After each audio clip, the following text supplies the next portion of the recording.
we waited until marriage to, have sex. So um, I'm just gonna talk about basically. I'm gonna give an overview of. He's gonna give his side of his testimony of like how God spoke to him while we were dating, and then I'll talk about like my side of it, like my perspective, and then kind of what we learned, what we both learned after all of that. So. Yeah, and as I said before, like there's no formula to do this right. There's no formula to do this holier and or less holy. But there are principles that we have to apply, and we really think that this can be helpful for you guys. And if you guys have questions, if we have time, we can even like ask and answer questions here, like back and forth. Or if we don't have time, we are gonna be really happy to help. If any of you has any questions for us, you can catch us outside the bridge or text us, and whatever, we're gonna be really happy if we can be part of it. So, so where I was before I met Liz, I graduated here 2 times. The first time was 2022. I got my bachelor's in exercise science, but I left. My dream was to live in California, so I just went there. But after a year, through some struggles, I decided to come back, and I came back to get my master's. I did in education, and well,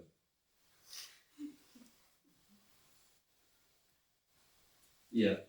And when I came, the first day that I was here in Marshall, I did have this really strong conviction that I was coming here to evangelize. I was coming here to spread the word. I was coming here to serve the Lord, and I was focused on that. And I wasn't focusing on anything else. My first day working at work, I was gonna work for Students Affairs. I did see Liz. She was working at Starbucks at that time, but I said that in my vows when we were married that I thought she was like beautiful and everything like that, but I was focused on the mission here. I was focused on getting souls and souls for the kingdom. I wasn't focused on looking for relationships. So yeah, so that's where I was when I met Liz in July 2024. Yeah, so how he mentioned, so at the time I was actually living in Hawaii with my sister. My sister was in the military and she was stationed out in Hawaii. So I actually am from California. So we were both living in California at some point. We just didn't know each other yet. So when we moved to Hawaii, or we moved to Missouri because my sister's husband lived in Missouri. So when she got out of the military, we moved to Missouri. But it was just an accumulation of things. Like we moved to Missouri because my mom's job closed because of COVID. So like my parents had to sell their house, and like we had to move away from California. So it wasn't like a happy experience coming to Missouri. Like when we got here, I was kind of sad. Like I had to move away from like where all my friends were, and I was like in Missouri, which I was in the middle of nowhere. So I was kind of like not very happy when I came here. So the only people I really knew at the time was my family. And another thing to mention was at the time I was not Christian yet, so that's another like important part of like this whole thing. So yeah, at the time after we moved, I shortly started working at the Starbucks on campus, and then that's kind of where I met him at the time. Yeah, and I think it's really crazy how God works, because if you think about it, I was living in California, almost like living the dream. A lot of people wants to go to California. She was living in Hawaii, so you think like, oh, Hawaii, that's awesome and everything else. But she wasn't actually doing so good. I struggled a lot in California, and God happened to bring us together in Marshall, Missouri. And I think this is like really cool how God like works. It feels like it's everything that God does is upside down, like compared to our ways. So yeah, but that's 2024. So I wasn't looking for a relationship. No, that was 2023, and then 2024, a year later, I started to have those desires, and I started to think about relationships, marriage, family, but I was really afraid that like when you have a relationship with God, it's easy to desire things that God is not putting in your heart, like it's pure flesh. So I was afraid that I was growing these desires just as flesh, just for pleasure, just for being selfish and reaching my own goals. So I started to pray, and I decided that one day I was gonna do a really dangerous prayer. I was gonna pray that if those desires of having kids and family, if it wasn't from God, I was gonna tell God that He could like take it away, and I would like be single and glorify God being single. That's another thing that I didn't mention. That we're not obligated to marry. Nobody has to marry. We are called in this life to glorify God, and that could be single, that could be married, and that could be dating. So that's also important.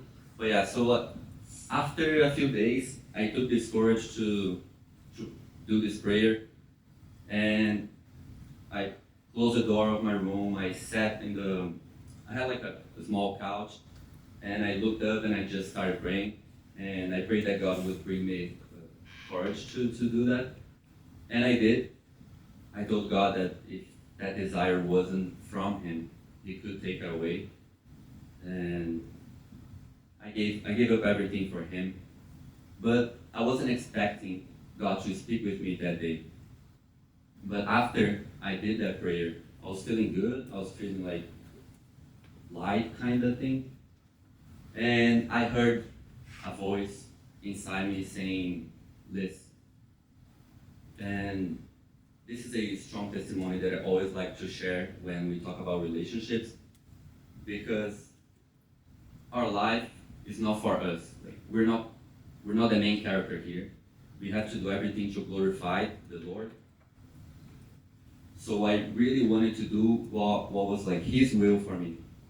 And yes, He told me it was Liz, and of course He knows me. He knows I wanted this. He knows I was interested already in Liz. I liked her already, but I wasn't gonna do anything. But yeah, I did get like confused because she wasn't. I kind of thought she wasn't a Christian. I barely saw her. We weren't like from the same like group of friends or anything. That made me ask more questions to God, but He wouldn't answer anything. The only thing that He said was this. So even though I was confused, I knew that was from Him. I knew He spoken to me. So that's where I was. Yeah, and at the time, I didn't know how he felt. I didn't know that he had this moment with God.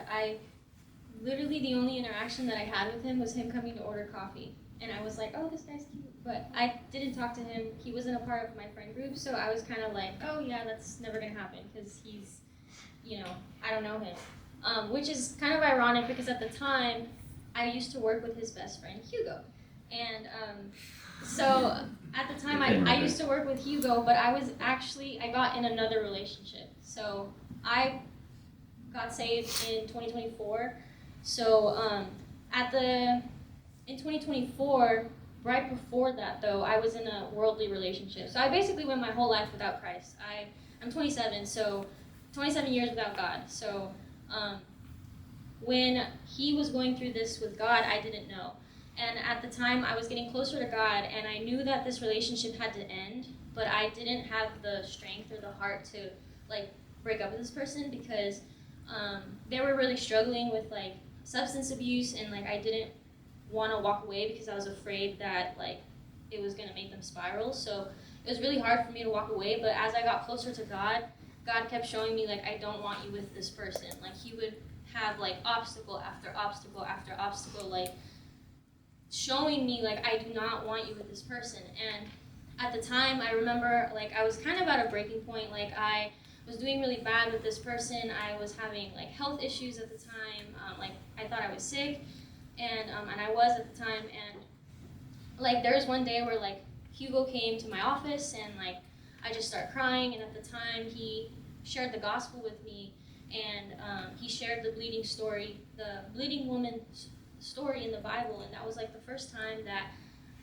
At the time, I was like, I don't feel like this is gonna help me. Like, I don't understand how this story that you're telling me is gonna fix my problems. Like, I feel like I don't know how, or like I don't know. I was just crying in my office, like crying, and later, that was the first time when I went home that I actually felt like reading my Bible, like going into my Bible and being interested in what the Word had to say. And the reason why this was so important to me is because I grew up like Catholic, and my family was kind of like the family that just went to church just to go to church. Like it wasn't like I had a relationship with God. So, and my dad, he used to make me fill up notebooks when I got in trouble of like prayers. So I didn't have a positive relationship with praying, with going to church, with God. Like this was not like a good thing for me. So at the time, that was the first time I felt like conviction, and I actually prayed to God like that day. So in everything, like God didn't just like bring me Gabe, but He also like called me to Him throughout that entire thing. So like I was not thinking about a relationship at the time because I literally had just ended one. Like one of the things that I asked God to give me strength to do was to end that relationship because I physically felt like I could not do it. And so I did not feel ready. Like I didn't feel ready for another relationship. I was not in a good mental health. Like my mental health was like not good at that time.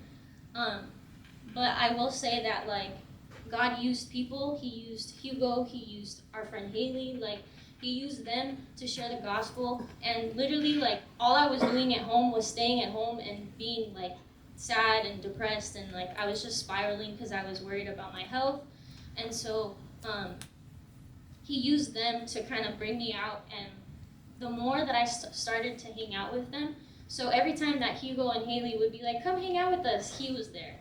So like you see how like God was working, because like I didn't want to go out. I didn't want to hang out with anybody. I wanted to be alone in my room and cry and just like I like heal by myself because that's what I was used to. But God used like the people around you. Your community is super important when you're dating. And so He used the people that Gabe had in his life to kind of get me out to come hang out and like go to church with him, go to worship events. And so that's kind of how things started from my end.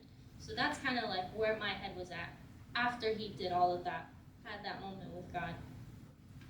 Yeah, so we see from like the big picture, we see God bringing two pieces together little by little. So He tells me something, He starts working through Liz's life, and little by little she starts joining us to go to the church, to hang out, and everything starts making sense little by little. So the reflection that I do for that, as soon as I knew, was that it's not just because God told me that I would rush anything. Because God told me something, but He's going to do His own way and His own time. So I could have just knocked on her office and, hey, God, no, okay, well, He told me you're going to be my wife, so say yes right now. But that didn't happen. What I did, I always say that, I prayed more than I took action pursuing her. I prayed a lot more. So that's my reflection for like, my advice. Like, pray, God's gonna do it. It's about Him anyways. So, it's about Him. And as I prayed, I think I only prayed for like 2 months, knowing what everything was gonna happen. Knowing everything that was going to happen. I still was just praying, just waiting. And what I did while I prayed was I would ask God to use my friends to confirm me that like that made sense. We need like community, the close people that you have around you, you need them to say, yeah, that makes sense. Yeah, she's a good person. Yes, you ready for this. Yeah, like take this step. So you need this kind of assurance. Yeah, so you can ask God to give confirmation through people around you, people that care about you. So that's 2 things. Yeah. There's gonna be 3. 2. One is I didn't rush.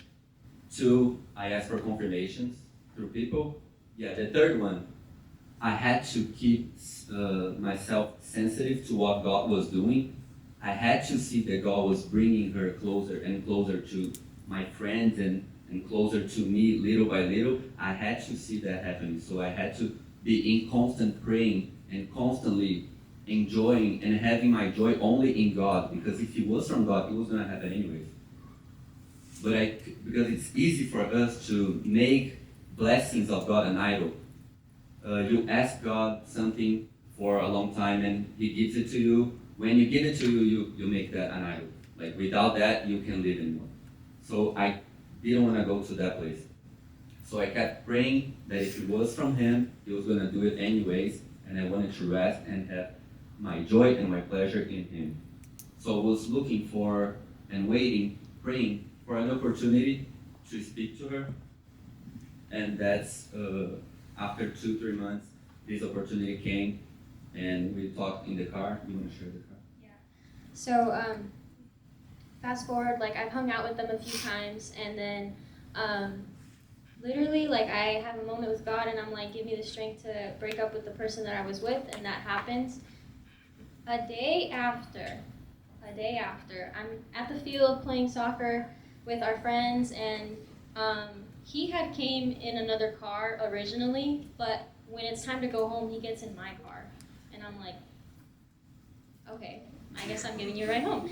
And then I drop him off, like where he lived, and then we talk in the car for the next 3 hours, and in that car talk, he basically tells me that like he's interested in me. He tells me his intentions, that he wants to pursue a relationship with me, and like I'm literally a day out of a relationship, so I'm like, oh my God, like now, like I knew he was a man of God. I knew like God was working. I had seen God working through His friends, through like everything that was happening just felt so God sent, but this felt like, why right now, God, like now? So basically I tell him everything. I tell him, I just got out of a relationship, this is what happened, like I don't know if you want to get into a relationship with me right now, like I am not okay.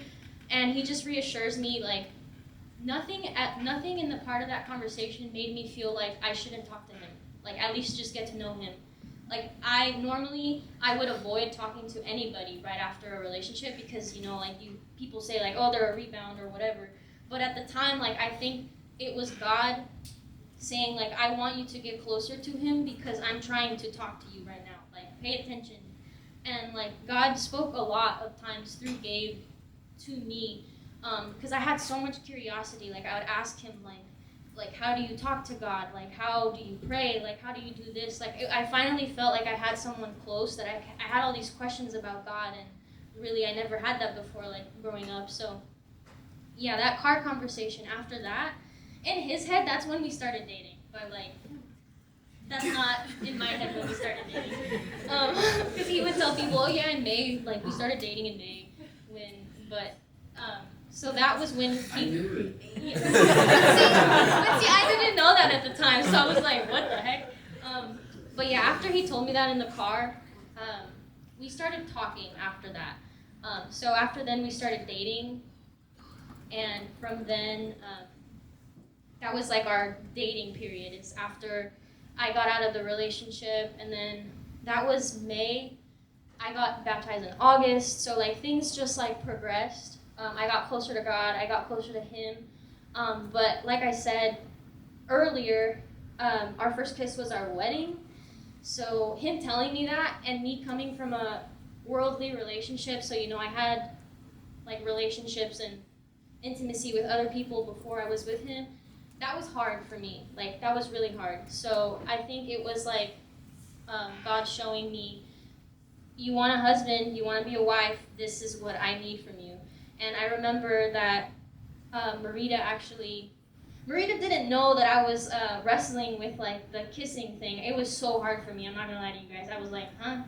Like, you want to kiss? What do you mean? Do you like me? Like, what do you mean? So I was actually wrestling with this topic, like him having the conviction to not want to kiss until marriage. And I remember running into Marita at Relevant, and her randomly bringing up to me that she waited until marriage to kiss Alex. And I remember I had been praying to God, like, God, is this the right thing? Like, am I supposed to wait until marriage to just kiss him? And she just randomly starts talking to me in the bathroom at Relevant about this topic, like waiting until marriage to kiss. And I was like, all right, I heard you loud and clear. Like, okay, I understand. But that was kind of like the end of our like testimony in terms of our relationship. We're just gonna basically get into advice, basically like what we learned through that period of time. Yeah, my first takeaway after what we did together is that I would advise you to find someone who shares the same faith as you, if you believe in God, because we know that if you serve God, there are things that God doesn't like, there are things that God likes, and so I don't want to see anyone spending the rest of your life with a person that does things that God doesn't like. So this is, the Bible says that we have like no power to convert anybody. Who actually converts is God through preaching, but you don't know, it's gonna be like a lottery. Like you're gonna marry that person for the rest of your life, you're gonna be with her, and you don't know if he or she is going to convert to God. So definitely I would say that find someone who share the same faith. And but that means that choosing is a very delicate process that has to be done with God and with the community that you have around you. I can't count like how many times they would help me without even knowing with my relationship with Liz, and they were helping me without knowing. But I would like open up, I would like confess, I would tell like this is happening, this is not happening. I have these expectations, she has that expectations. So people around you, people that actually care, they need to know.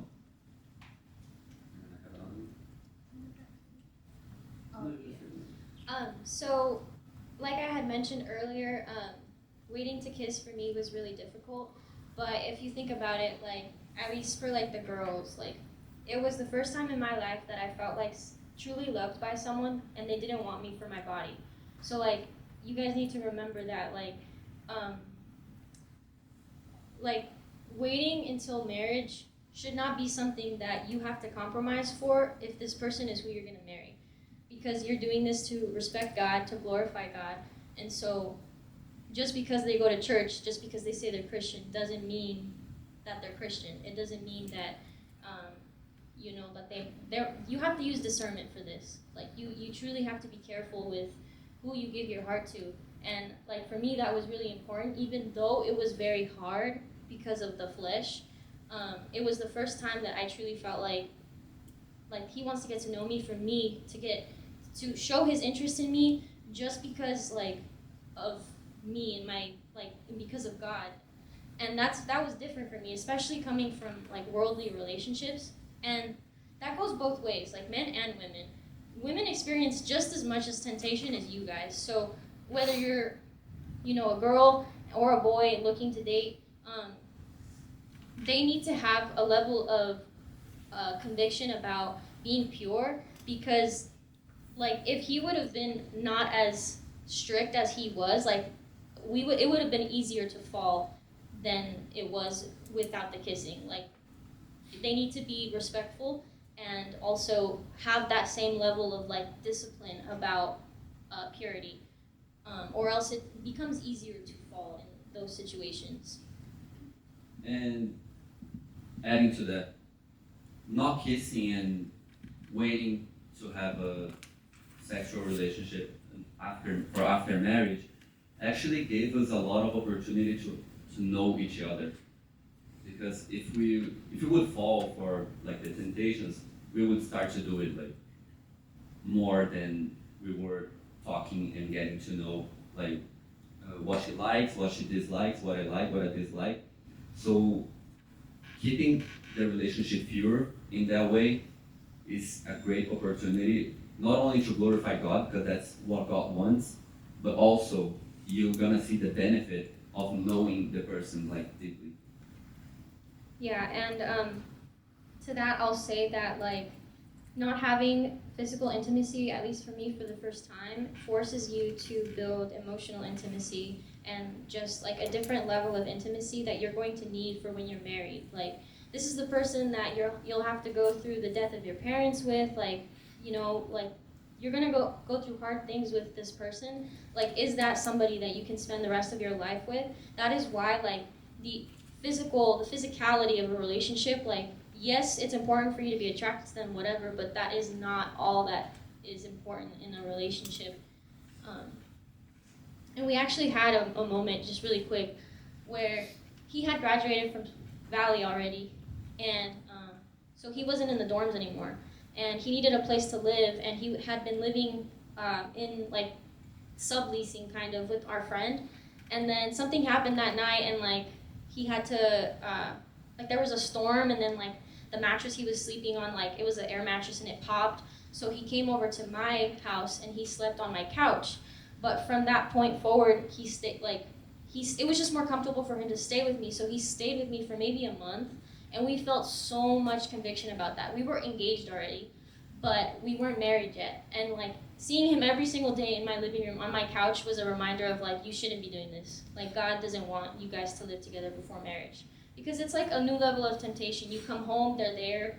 That wasn't something that had happened before. So we prayed and we prayed, and I selfishly obviously didn't want him to move out because like we're about to get married. I was like, you should just stay, and I knew this was wrong. So this is where community comes is important, because I talked to Marita, I talked to our friends, and they were like, this isn't a good idea. Like, I don't think you guys should do this. And we prayed and we prayed, and then actually Marita offered to let him stay with her for like, how long was it? Like a month, I think. So he stayed with Marita for like that month. I really saw like God provide an opportunity in something where we knew it was wrong. We knew we shouldn't have been living together, and like nothing happened, but still just kind of like the principle of it. Like we knew that we shouldn't be doing it. We knew that God didn't like it, and He provided. Like we prayed and we asked and we said, God, what do we do? Like we didn't want Him to sign a lease because we were about to get married, so it was like, why? What do we do? So then He provided that option, and Marita offered, and everything worked out. So that's kind of a thing where you have to use your discernment, you have to use your community to kind of make those decisions throughout your dating relationship. Oh, and did you have anything else? I was just gonna say about the community, or friends, or a pastor. If you have truly good intentions with that person, there's not gonna be any reason like to hide anything that you're doing with that person. How do you hang out? How do you go on dates? If you go to their house, if you don't, if you go to watch movies, if you spend the night, or anything like that.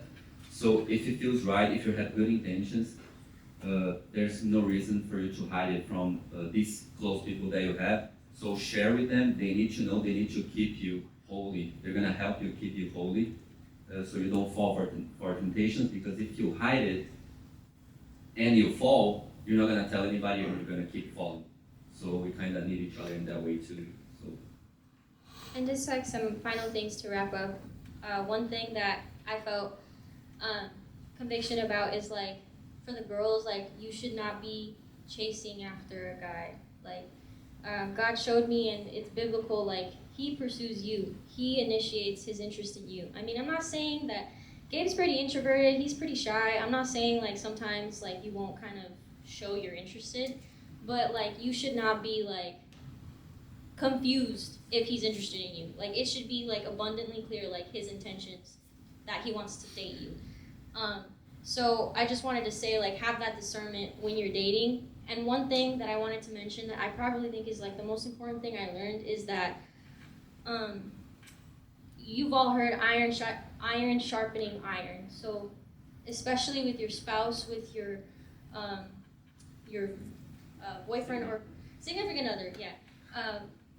That is not always a positive experience. Like iron sharpening iron is not always a positive experience. There have been arguments. There have been silent treatments. Like God will sharpen you with your person. Like this person is a mirror to you. Like, this is how you become more like Jesus. This is how you love better. This is how you become a better person. Like, once you become one with someone, like, God will use them to make you a better person. If you're running away from God, he's going to use this person. Like, I remember there was a day where we were just praying about something, and he said something that we have like a devotional book, and he went like off on a tangent and was like, sorry, I don't know why I said that. And I was like, dang, like I really needed to hear that, actually. Like, he was kind of calling me out without knowing that he was calling me out. So yeah, like, he is my mirror, and God will bring things to your attention through this person that he wants you to work on. So that was kind of all the advice that I had. Like he mentioned in the beginning, Marita was like a huge resource for me throughout this time. I went to her for a lot, and so I want to open that up to anybody that's like has questions. If you're fighting with your boyfriend, I don't know, like, whatever you need help with, like, we want to be there for you guys, because that's kind of what Marita did for us, so we kind of want to, pass it along. But do you have anything else to add? No? But yeah, that's pretty much everything, guys. Thank you.